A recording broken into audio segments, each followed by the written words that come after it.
Well, hello there. It's 6 o'clock. I'm Michelle Dewberry, and this is Dewbs & Co, the show where we'll get into some of the things that have got you talking today. Now, we've all seen, haven't we, the massive disruption that seems to be occurring across, I'd say, pretty much all of the UK airports right now. We've had delayed flights, cancelled flights, redirections, queues that have lasted hours. I've even seen some people, so I have, climbing into the baggage carousels themselves, taking their own bags to get them home. What on earth is going on? And get this, today, the boss of one major airport here has said that we should expect the disruption to last another 18 months. Whew. Who is to blame and what should be done? And by the way, would you even go travelling abroad right now if you could get out of it? I certainly wouldn't. I say stick to camping in the UK. It's way less stress. And a report out this week shows that more than £1 million is owed by families in Scotland alone who are unable to pay for what they owe for their children's school meals. It's sparked a massive response, with many people demanding that all schools in the UK should provide a free school meal to all children, irrespective of their parents' incomes. Should they? What do you think to that? And monkeypox. You know, there's about 67 million people in this country. Only about 300 or so of them have monkeypox. Yet, I can't seem to go a moment, a day, an hour sometimes without seeing something to do with monkeypox in the media. Why are we all so obsessed with it? All that to come, but first, the latest news headlines.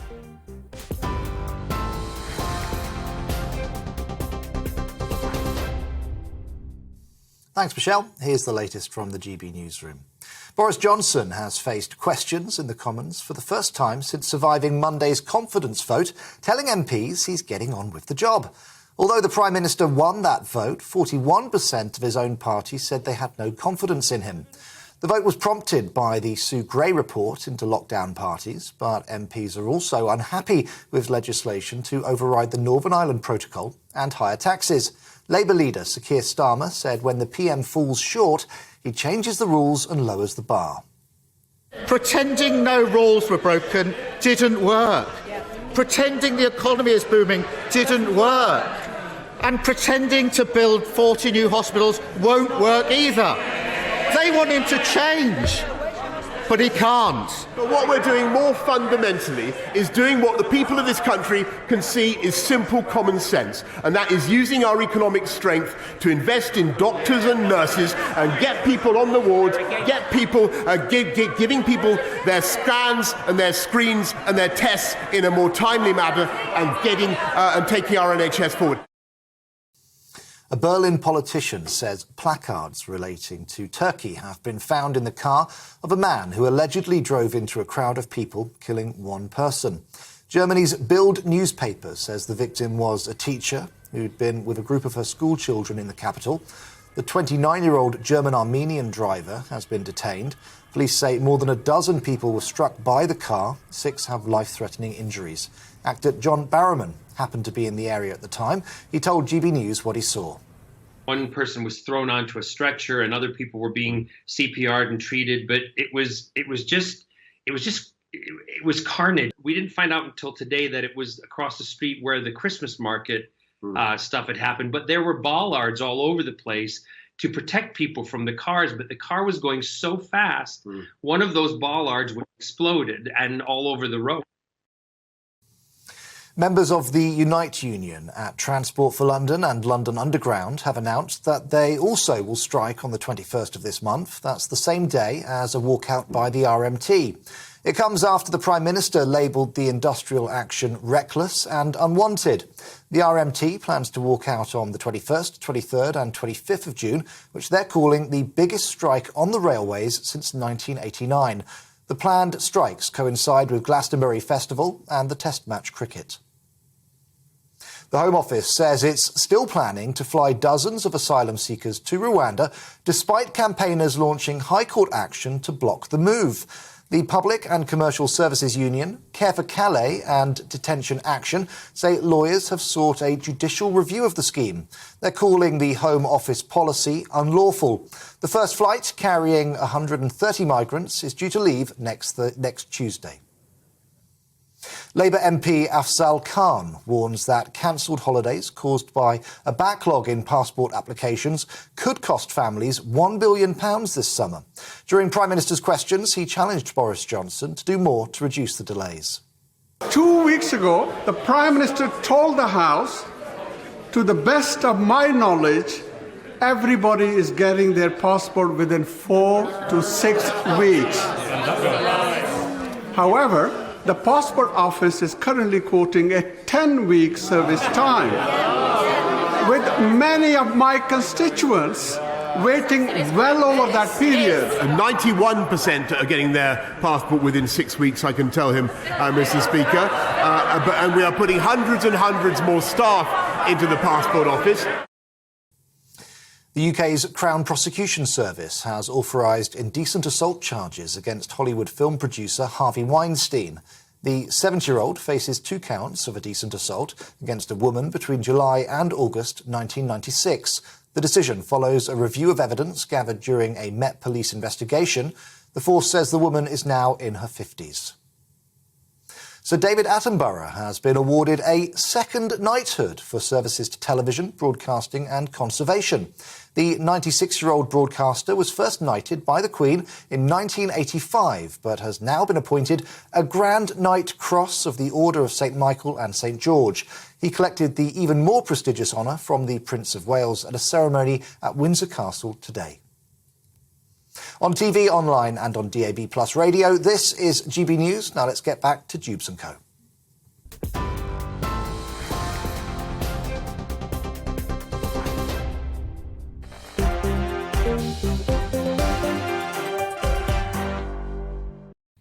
Thanks for that. Keeping me company until 7 o'clock tonight. My panel, we've got Jacqueline Foster, who's the Baroness of Oxton, DBE and former MEP.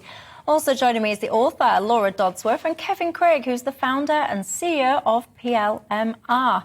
And you know the drill on Dewbs & Co. I forgot to say good evening to you three. How rude of me. Good evening, you three. Welcome especially to you, Jacqueline. You're new on here, aren't you? New on Dewbs & Co. I've only been remote. Yes, remote. Person. Gosh, life's moving on, isn't it? It used to everything be on Zoom, and here we are in the studio. It's very good. Nice to have you. As I was saying, so sorry, I was very rude to my panel then. I was so excited to talk to you at home and tell you that you know the drill, don't you? It's not just about us here in the studio. It's about you at home as well. What's on your mind tonight? What do you think? To some of the stories that we're going to be discussing, you can get in touch with me on email, gbviews@gbnews.uk, or you can tweet me at gbnews or at Michelle Dewbs. Don't forget, if you haven't already, you can subscribe to us on YouTube. Follow us all over social media. We've got an app and we're on the radio, DAB+. We're everywhere. So wherever you are tonight, you're very, very welcome. Now, after pretty much 2 years of being restricted in our lives, many of us are absolutely desperate to get away, and away for many means abroad. Now, if you've been following any media, quite frankly, you'll be aware of the chaos, the absolute chaos that's been going on across pretty much all of the UK airports and beyond, by the way. You've had flights cancelled, long queues, bags going missing. I mean, I can't even imagine what it must be like to travel with young children. Have you seen some of these queues? No, thank you. It's not for me, Jacqueline. I would much rather go camping in the UK. Much less stress, but forget about it. But not everyone's like me, and many people are trying to fly. So what do you think is the cause of this problem? And crucially, who do you think is to blame and who should fix it? Thank you, Michelle. No, I don't recommend just camping. I think that we've got to be positive and look forward. I think there are always solutions. I think, first of all, we need to try and stop the blame game, because this isn't just one group. It's not government or industry who is to blame. I'd like to bang a few heads together, I think. Having spent, years of my life in the airline industry and then obviously years in the European Parliament dealing with the legislation, including things like passenger rights, which are very important. But if I may just come in on a general point, how you're actually going to get an aircraft off the ground, which I think may be useful. You're looking at an industry which is safety and security critical. They cannot move from A to B unless the pilots are licensed, The crew are licensed, engineers are licensed, people who are working airside from a security point of view, all of their licences are up to date, even those that are working in a duty-free shop. So all of those things, in many cases, had to be licensed to work in a duty-free shop in an airport. It would be licensed in the sense of a security check. Right. They have to be security checked. So the difficulty with the lockdowns, to be fair, was a lot of people left, people went on furlough, licences ran out. And all of that had to replace. And that was clearly a job then for the Home Office or the Civil Aviation Authority. And perhaps they should have been speedier off the mark once we were looking at lifting restrictions, which is something that I was trying to push for. Getting the aircraft off the ground once it's been mothballed, you cannot pick an aircraft out of a hangar and then just pop it on the runway. Again, it's got to be brought up to speed to make sure the certification and everything is working. So, sorry, it's a bit sort of technical. No, but that's the reality, because your safety and security is paramount just to get started. Now, look at the safety and security of these people on the screen, by the way. If you're listening, I apologise as opposed to watching, because whilst Jacqueline's talking, I'm just showing you some footage of what's been occurring at some of the airports, by the way. You've got armed police wandering around baggage carousels where some of the passengers took it upon themselves to go behind the conveyor belt. I'm sure there's a technical term for where they went, but they went through the conveyor belt, try and find their own luggage. So if I just may conclude by saying, so the fault in my view lies with government, because they were far too slow. The lockdowns were horrendous, and the restrictions, people didn't know whether it was a red, white or, green route that was opening or closing. So there was all of that. So the industry was badly affected. But I also put a lot of responsibility on the industry itself. As I said, there were many of us in Parliament, and we were pushing to lift the restrictions.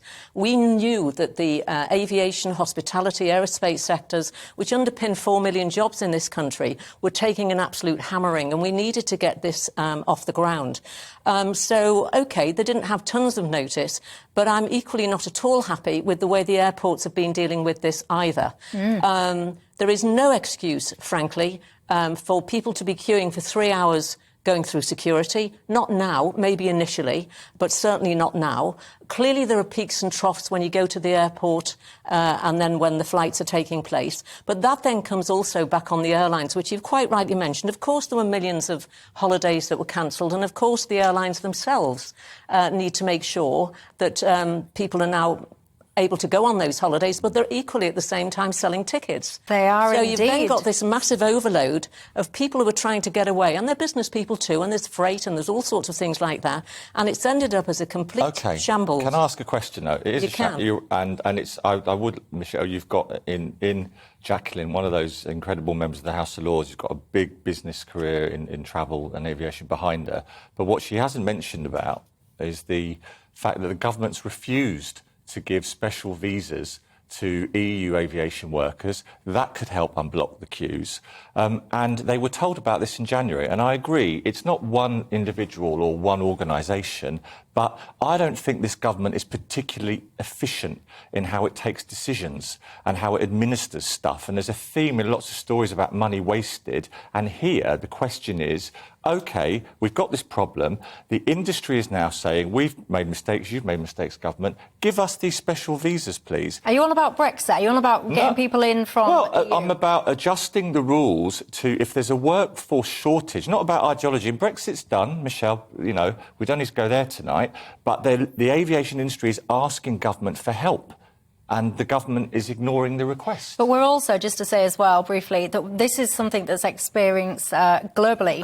This is not just a UK point, and I must stress that alone. So just thinking, there's all these, random airline staff just sitting around, chilling out in Spain, that we could be getting these visas and getting in and fixing it. It's not as simple as that. This is happening everywhere. In fact, can I jump in? No, but it is simple. Just, Laura, before you say that, it is fact. The aviation industry is asking the government to do this to help. And the government's not saying anything. I know, but come on, the aviation industry that you referenced make me laugh. Because the reason that they're so desperate... I'm not laughing, I'll go to Berlin tomorrow. Well, you should go to Cleethorpes in a tent. You'd have a much less stressful time. The same airline industry that are desperate for this government to chip in with these visas are the very same airline industry that made many of their own staff redundant, and still, by the way, keep selling all these tickets that they must know they can't fulfil. Anyway, I'll stop ranting. Laura. So there have been staff shortages due to Brexit.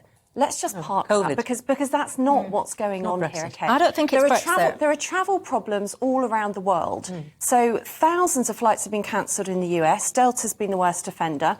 Now, they've got 100% of their pre-pandemic travel demand, but only 80% of their staff. So what airlines have done all around the world is the same thing. There's reduced demand, so they cut their costs. They have an obligation to their shareholders. That's what they've done. So if you want to blame the airlines, it's for letting people go. But although I'd echo a lot of what Baroness Foster said, I do think, actually, we should indulge in a little bit of blame game. The news at the beginning of the programme talked about delays in passports. Now, the government did not give the travel industry enough notice about when travel restrictions were going to be lifted. You can't just say to airports and to airlines, you've got 2 weeks, because people have to go through very specific security clearances, like Baroness Foster was saying. You know, if you work in Border Force, that's a law enforcement role. You can't drop the standards. There are too many implications. So we've got delays on passports. We've got delays on driving licences and driving tests. My son, it's a different type of travel disruption, but my son's learning to drive. We can't get a test till next year. So there are lots of impacts all through the country, all through society, and all different types of travel because of bad planning. Because when we went into lockdown, which was completely unprecedented, it wasn't properly planned, and industry hasn't been given enough notice to get back on its feet. Well, can I just come in? You can. OK. First of all, the answer is not EU visas. There, as quite rightly Laura does say, there aren't loads of people hanging around. But there were Why is the a lot of aviation lobby people asking for it then? The aviation lobby I know very, very well, as you can imagine. Yeah. And the aviation lobby, you know, if a few people turned up, you know, when post-Brexit, we thought that there were going to be 3 million people in this country who, from the EU, who wished to stay. And as it turned out, there were 6 million processed who already lived here. But as I said, an EU visa, by the time you got round to doing that, and it would have to go through the proper channels, that is not going to be a help for summer or even autumn, if I may say.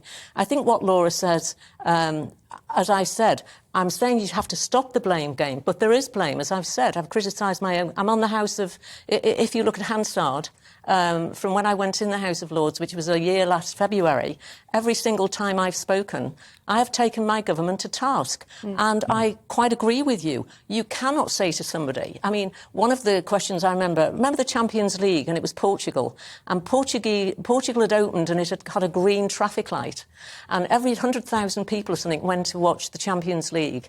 Anyway, so we all thought, great, you know, we're starting to open up again, and I'm pleased about that. And 4 days later, after the Champions League's finished, the next thing, all of a sudden, it had virtually turned red overnight.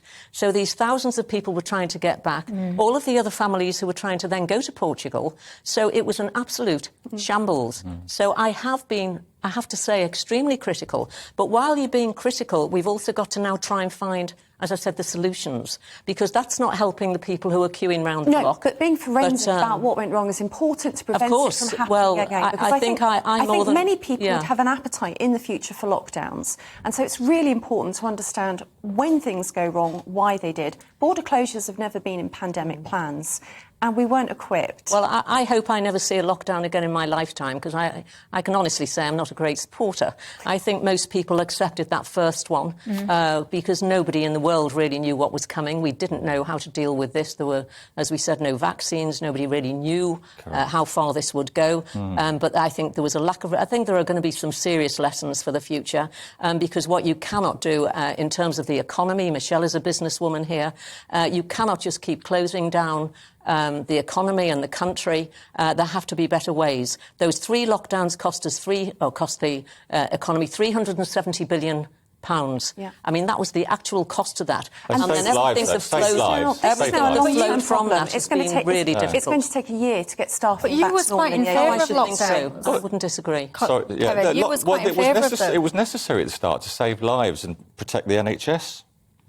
But then don't you think now, when you look back, You say it was all about, you see, this sentence, I mean, I'm going a little bit off topic, so I do apologise, but I can't help myself. Like, when you say, you know, these lockdowns were necessary to help the NHS, save the NHS, they didn't save the NHS. They've put the NHS in one of the worst positions it's ever been in, and all of these people that wanted lockdowns, they never took enough time to consider the And a reminder, border closures Michelle just addressed border closures were never in Come on, he can't help himself. He's got to tell me. They were never in pandemic plans, and for many good reasons, because they don't work and they cause terrible disruption. Kevin's never happy when I say this. Go on, Kevin. No, but you see, the lockdown, you don't know that the lockdowns didn't save the NHS, because, you know, I would contend still that lives were saved. It was totally regrettable. I run a business. I've created a NHS wasn't business. saved. I think you don't know what would have happened. To the airline industry, though. Yes, that would be good. Because Let's do that. We know that people are looking at this programme and they're probably terrified if they don't get their passport in time, which I've raised as well, apart from the DVLA. I'm happy to do that later. And what is key now is we need to make sure that throughput, that people going to airports, whether on business, whether on holiday, those kids and everybody looking forward to that nice break in the summer, maybe those of us around the table are going to fight our way through, try and maybe pick the time when they're going. And the airports now need to get cracking, and they need to make a serious effort of getting people on the ground there. If they're doubling their pay, that's fine by me, because if that's what they need to do, then that's what they need to do. Because there is a contract when you book your flight or you book your holiday between you and a company. And the company, unless there's something horrendous happens and they have to cancel, which was COVID, but there are now no more excuses from anybody. And this is why we need to actually move on now and think about the customer. I actually was a draftsman of Regulation 261, which was passenger rights. You're great, but your Prime Minister, and, you know, Conservative MPs were saying this yesterday, is it any wonder things don't work efficiently when the whole purpose of the government was to keep him in office? I mean, that's what the Tory MPs were saying this week. So you've got a career that people can respect, and you've done things. But do you think this government administers things well? Well, I am certainly not going to sit here and allow Boris Johnson, the Prime Minister, take the rap for a queue in an airport. Government had to take decisions for COVID from SAGE, from scientists, from people who certainly were supposed to be the experts. Maybe they weren't so much experts. Sometimes we can look back. I think they did all right. And they have to take the directions then from the different departments, whether it was health or whether it was transport or whatever it was. And so that's not the road to go down. I'm happy to have a chat with you about our Prime Minister and this week when we've finished. But as I said, the focus has to be good customer service. People work hard to pay for a holiday. They work hard to pay for a flight. Yeah. We need to make sure those aircraft are up in there because they carry freight, which is British business, who manufacture and export and import your business people here. And this is what we need to do. We have the second largest route network in the world outside of America, and we need to live up to that. Let Kevin respond. But when the airlines come to your government and ask you to do something to help, but why are you just picking up on that one thing that they've asked for? Well, because they it's say... not the answer. Well, but you see, then you just say no, and I didn't actually hear a reason. I didn't say that. I said it's not the answer. But why are they saying it is? They can say what they wish to say. I'll have to disagree with them on that. Well, it does sound it sounds like something of a deflection as well. It's pinpointing the problem in one particular area that they see as out of their control and the government's responsibility, so that they don't lose the blame game. There's something airlines could do really simply straight away, which is reduce the amount of overbooking they do. You know, they overbook by many thousands of flights. Now, perhaps in normal times, it's happened to me once, and it's really flipping annoying, I'll tell you. But perhaps in normal times that might be OK. Right now, it's not. I've already had a flight cancelled. It's been 3 years since I left the country. Booked a flight for July, cancelled. I have been put on another flight, but are really annoying to me. I don't know. And now I'm waiting for that one to be cancelled too. Well, you tell me at home, because I'm fascinated by this. Why would you want to travel abroad right now? I can't think of anything worse. And I'm sorry, Jacqueline, I'm sure you won't agree with me saying this, but not if you paid me, for business, would I Michelle, go? For that's different. That's family different. and friends. No, business. Friends. Yeah, business is very different. I'm talking leisure. But to be fair, I dropped off a nephew to go to Spain to do a course a few weeks ago from John Lennon Airport in Liverpool. And I thought, right, we're going to get there hours early. I'd booked this, whizzed through security, whizzed through checking, the whole thing that I did for the ticket. And I parked the car, and I ran over the road, and I took him in, and I was back in the car park in 15 minutes. He'd already checked in, and he'd gone up to security, which he actually got through very quickly. The flight was delayed, but at least it was halfway there. So it's about picking the time, which you can't always do. But there are those reasons. 6 o'clock in the morning is always a toughie. Have a look in the daytime, what day you're going to travel and stuff like that, if you can. Well, it's definitely not for me. Anyway, we are where we are. Peter's just written in and said, Michelle, never mind going abroad, people should get a narrowboat. It's a great way of life. Seen the old England, beautiful. He says, why would you laugh at narrowboats? I'm not, What? Only it was that easy. My friend's got a narrowboat. I love it. The ferries are still working. If you can afford if you can afford the fuel to get to the ferry, because that's going up to potentially £2 a litre this summer, then you can take a boat somewhere on the continent at least. That's still open. You say about a narrowboat, I can't think of anything more relaxing, quite frankly, than just being on like a nice canal boat, a couple of glasses of wine, relaxing, nice and slow pace, no drama. It'd be absolutely lovely. I'm with you, Peter. I'll go on holiday with you. I'll think of that in the queue tomorrow for the flight to Berlin. Yes, let me know how you get on. Alan. Good luck. Alan is another one saying, I can't understand the obsession with having to cope with all of these delays and queues, etc., when you could just stay in the UK. I am with you. But if you want to go abroad on holiday, I'm not talking about obviously for reasons that you can't avoid, but on holiday you're choosing to do that, I think you're crackers. But you tell me why. What is it about it? What would make your trip abroad worth all this potential staff? Steve says, the airport chaos was planned. The government don't want people spending money abroad. They want them stuck in the UK paying VAT, tobacco duty, alcohol duty, fuel duty, etc. Jacqueline's having absolutely none of that. I could hear you groaning. No. She's not having you, Steve. She says no to that. Paul says, what about the pilots, Michelle, that refused the vaccine and also the unvaccinated people that wasn't allowed to keep their jobs because they wouldn't have the vaccine? No, that's not correct. Hey, I say, don't get Kevin started on that topic. I tell you, we'll be here all Michelle, night. that's not correct. What happened? Tell us, Jacqueline. Not correct in terms of status from vaccination.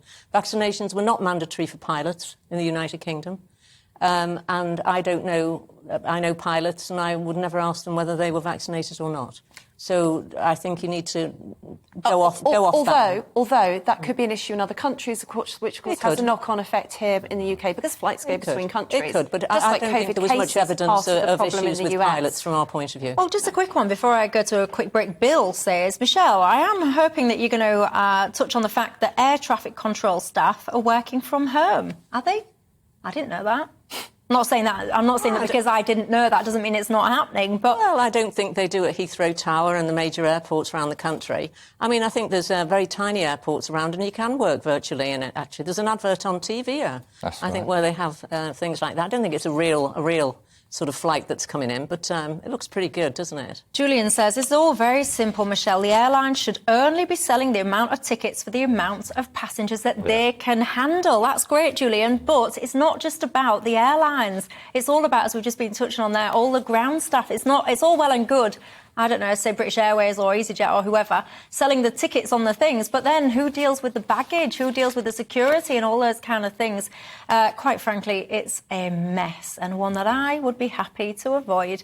Right, we're going to take a quick break. Let me know your thoughts, by the way, on that travel one, GBViews at gbnews.uk. But when we come back, I'll have some of your responses, and I also want to talk about school dinners.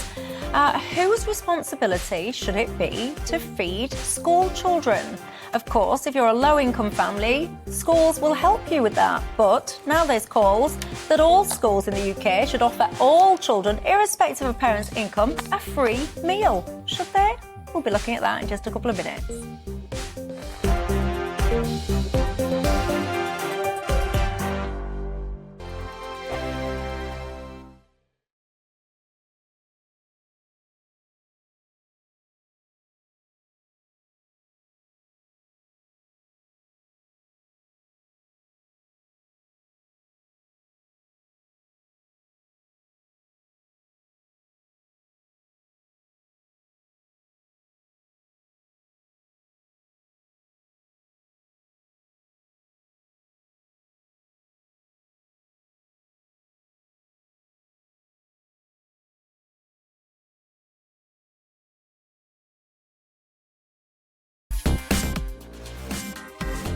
Coming up on The Mark Stein Show, why are so many fit and healthy young adults dropping dead from a mystery illness? Eva Vladingebrück will be here to unpack that one.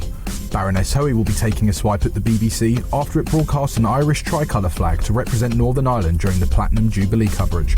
Plus, the stat man's back. Jamie Jenkins looks into the UK's appalling record on cancer care waiting times. All that and more on The Mark Steyn Show tonight from 8 o'clock.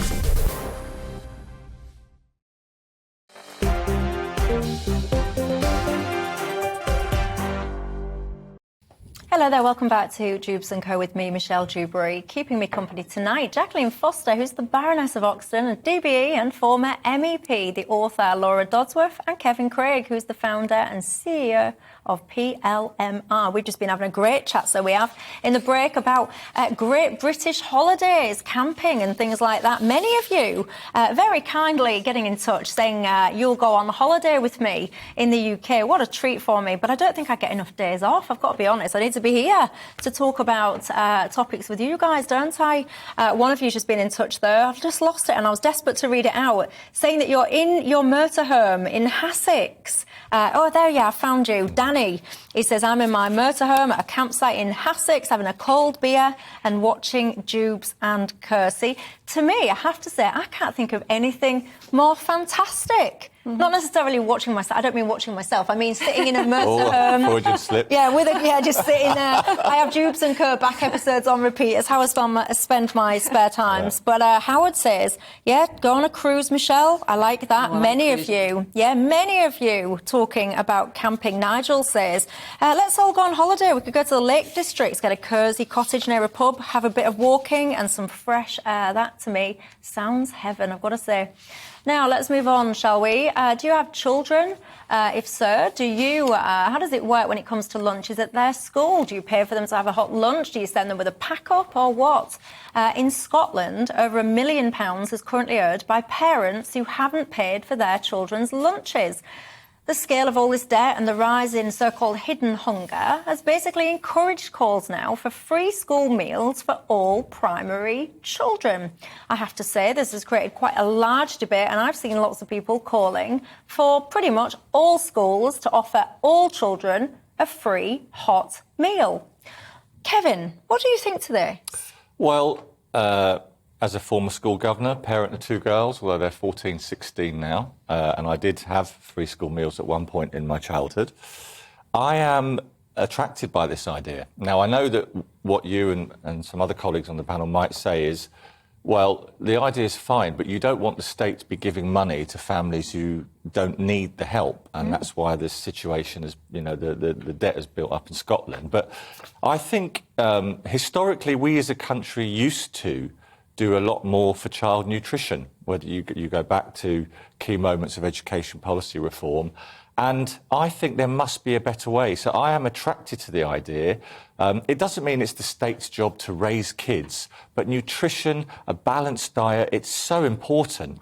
Kids spend so much of their formative years at school. We've got issues with obesity and bad habits. And I think the outrage that there might be over this potential waste of money if some kids get it who don't or shouldn't get it, compared to the billions we've lost elsewhere in government, this is actually, it could do real good. So where would you have, is there a line for you? Would you do all kids, all schools? Would you just do primary, what? Well, I think up to 11 for sure. I'm really sort of attracted by that. Yeah, I'm really attracted by that. And then secondary, even maybe sort of, depending on what system and what part of the country you're in, up to 13, 14.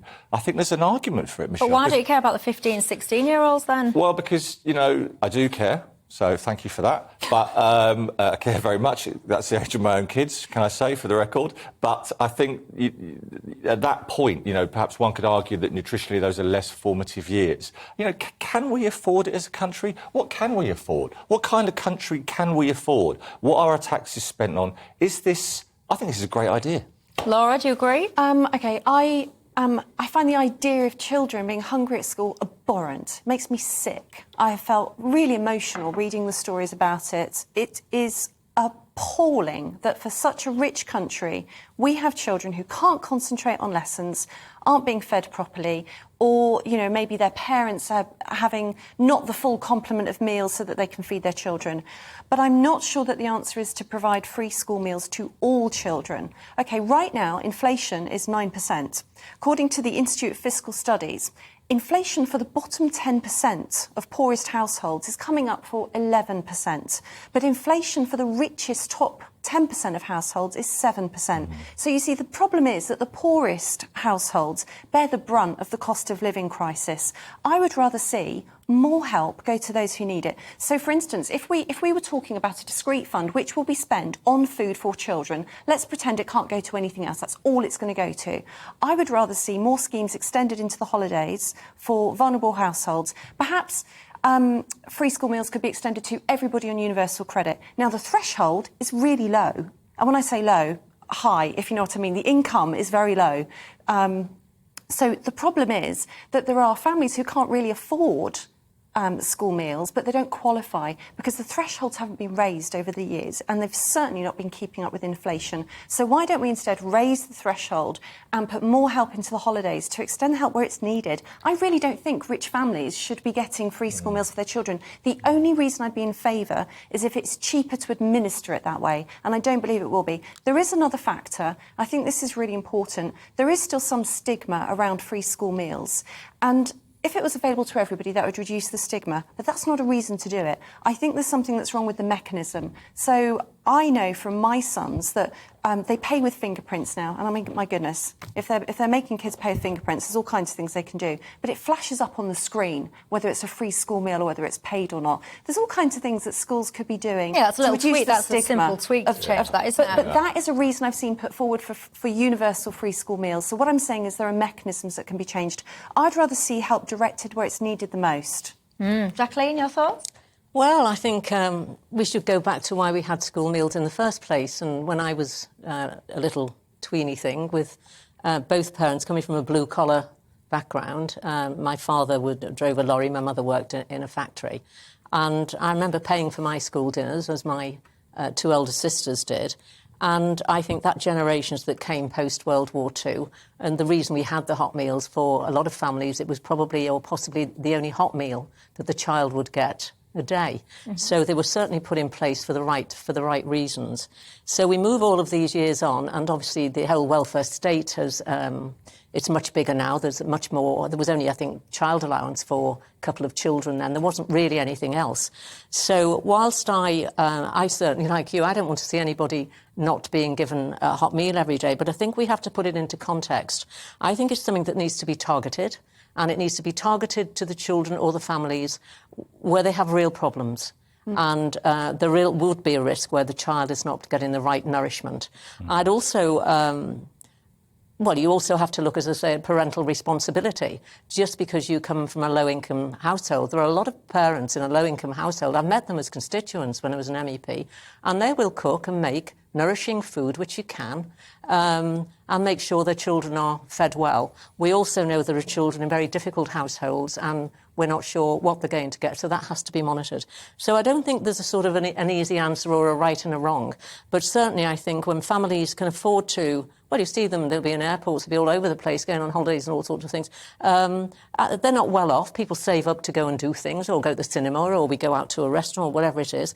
But basically, I think that it's money that should be targeted. I don't believe that the taxpayers should fund every child, because probably the majority of parents can pay for the school dinners, and I think that's correct. Agreed. And there's another way to target money as well. You know, we're going to have another energy increase in October. Yeah. So controversial, might sound a little bit off-piste when we're talking about free school meals, but why don't we scrap green levies for a few years? Because the planet is dying. No, it's not. Let's scrap the argument. But let me just continue my point. I know, but it's a discussion show, right? And it is, but I'm in the middle of a sentence. It's a comma. It's a comma. Scrap green levies for a few years. Pack it in, you two. Stick to school meals. I know what commas are. You can't say scrap green levies and then not be happy if some other colleagues here say they're there because the planet is in real danger. Yes, but you can wait till a little pause in the conversation. Yeah, but it was too interesting. Can I finish my Well, I agree with Laura. Can I finish my point? Sorry. Thank you. Go on. And then I want Kevin to make his as well, because whilst I don't always agree with you, I do like to hear from you. We could also reverse national insurance increases. You know, why not have tax cuts? Because again, it's the poorest households that experience these tax increases and this cost of living the most. My interest in wanting to see taxes and levies reduced is to help the poor people. Now, we have up to 10,000 deaths every winter, as it is, caused by winter fuel poverty. What do you think is going to happen this winter? So if we're talking about targeting help, it doesn't necessarily have to be free school meals for kids from rich families who don't need that help. I'd rather see more help targeted in a creative variety of ways for people who need it. Well, I would just say we talk about, tax cuts, right? And we are, we're talking about improving. Everyone on this panel wants to improve the lives of kids, especially from low-income backgrounds. Everyone here has got a story that relates to that. My mum was a dinner lady, but as a country, we're all in the wrong direction over there, and we're not talking about there are billions of pounds under the current administration in the last few years that have been wasted. They could pay for every child to have a 3-course dinner every day and finish the day with a glass of wine with the fella in hassocks, watching you, if appropriate. The money is there, and tax cuts, I don't think, are the thing that we need now. I pay lots of tax as a business person. We should be thinking about the emergency of the kids that you talked about who don't get the right food in their bellies daily. And I know there's agreement about that, but tax cuts, scrapping levies that are there to stop the damage to the planet, I just think we're not looking in the right direction for cash wasted by our state. But let me just briefly ask you this, Kevin.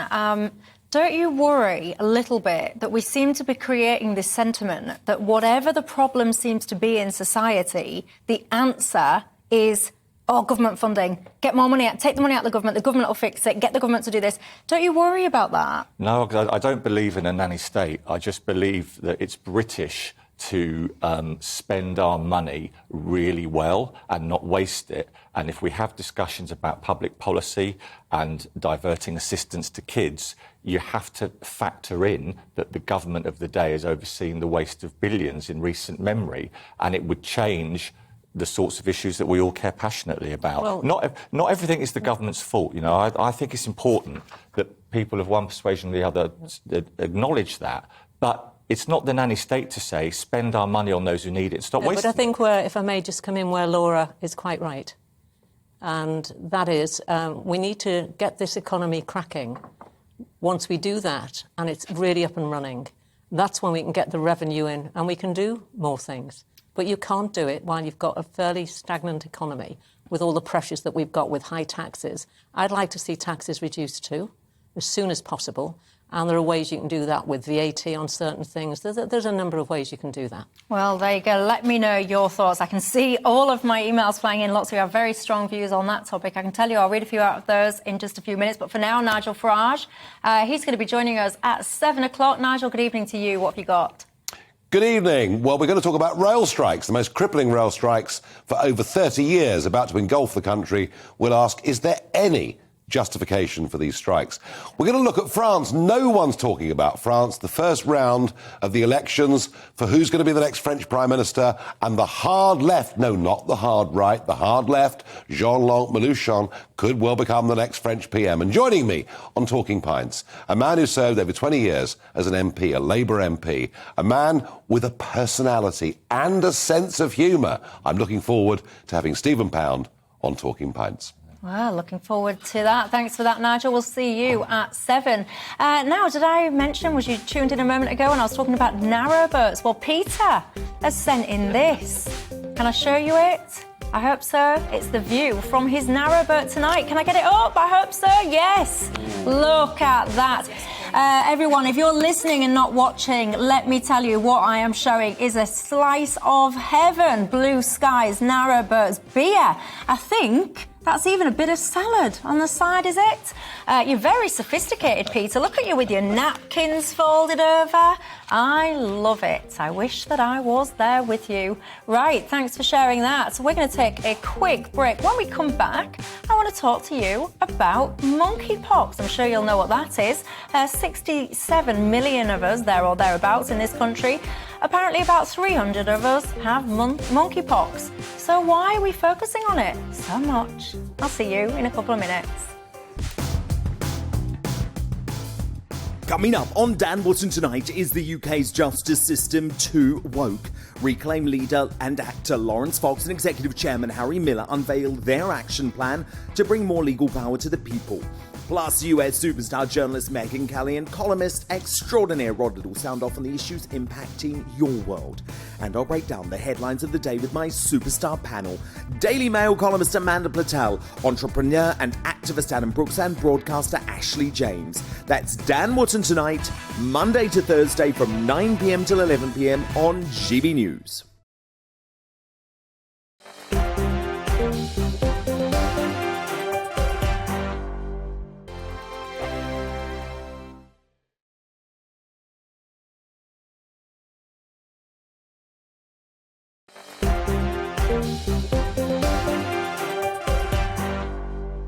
There you go, Sue. Hello there, I'm Michelle Dewbs. This is Dewbs & Co, keeping me company until 7 o'clock. My panel, we've got Jacqueline Foster, the Baroness of Oxon DBE and former MEP, author Laura Dodsworth, and Kevin Craig, who's the founder and CEO of PLMR. Lots of feedback, I can tell you now, about that school meals one.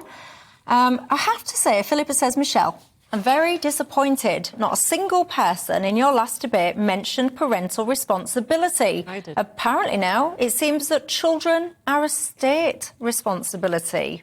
I've got to say, I personally believe very much in personal responsibility. Stuart says, school meals, Michelle, should be available to all primary kids for free. Anyone that's worried that kids of the well-off will be benefiting should worry not, because the well-off have already paid higher taxes, so their cost is basically covered there. He says about secondary school kids, don't offer it to them because those guys are more interested in their takeaways at lunchtime. What do you think to that, Samantha? You're a bit more direct, Samantha. You say if you can't feed them, don't breed them. Simple. That's Samantha's thoughts. What about that? Gary says, why should we, who have never had kids, pay for other people's kids?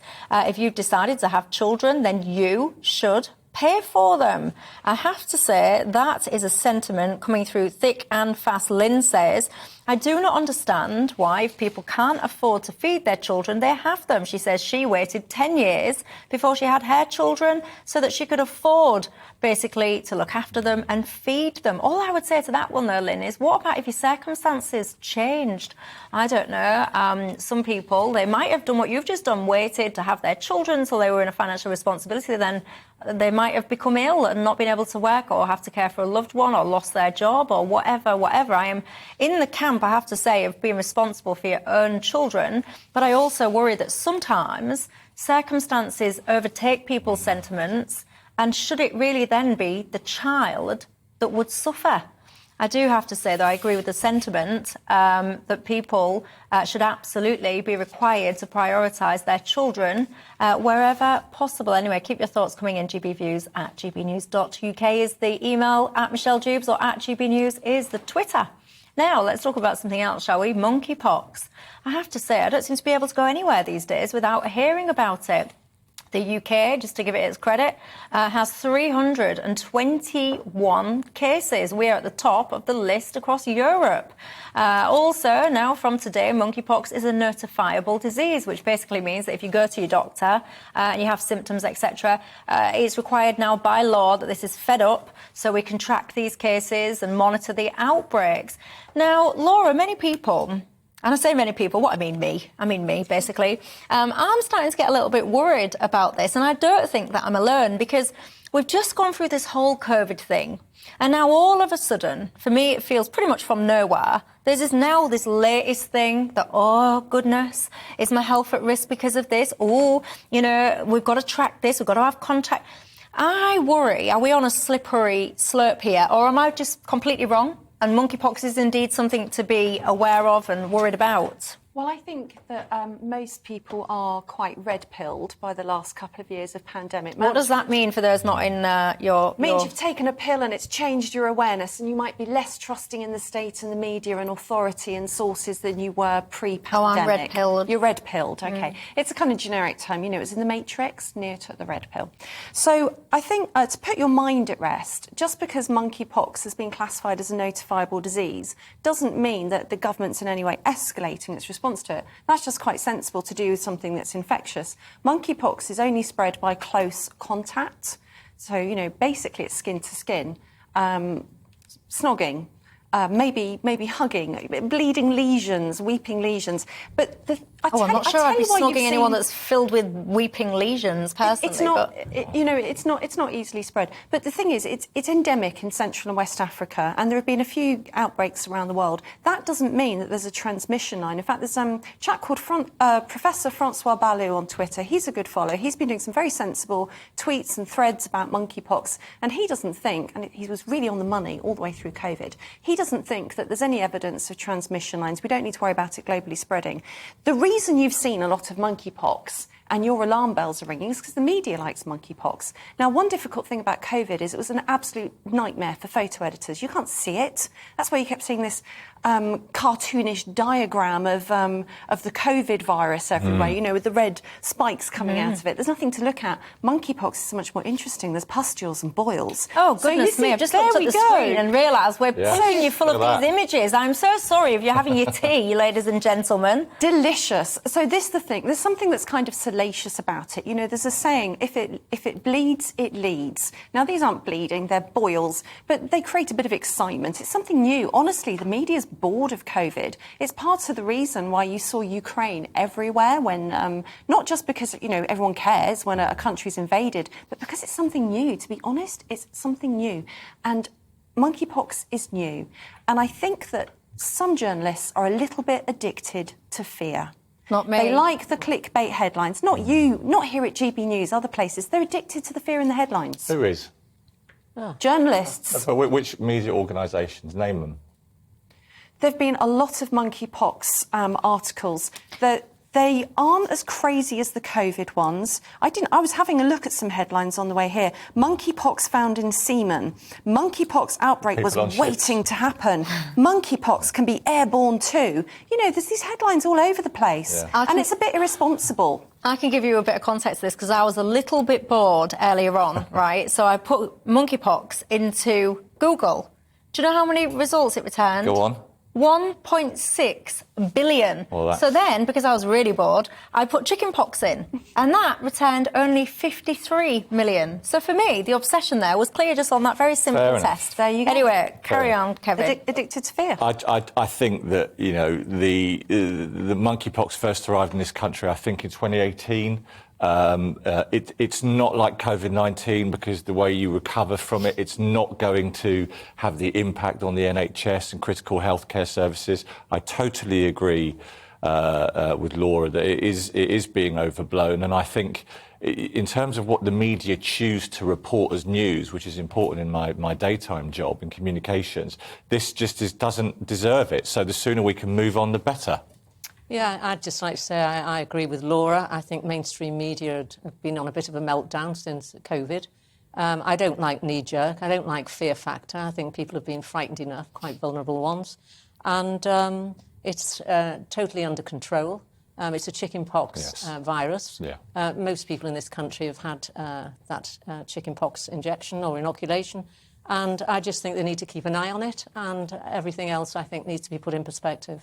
Well, there you go. Let's put it into perspective. I completely agree. Lots of you guys have been getting in touch about you, actually, Jacqueline. Me? Yes, lots and lots of love coming through the emails, etc. for you. Stuart said, if Jacqueline was standing for PM, I would vote for her as well. Lots and lots of love. So you can come again. I'll put a tick next to your name.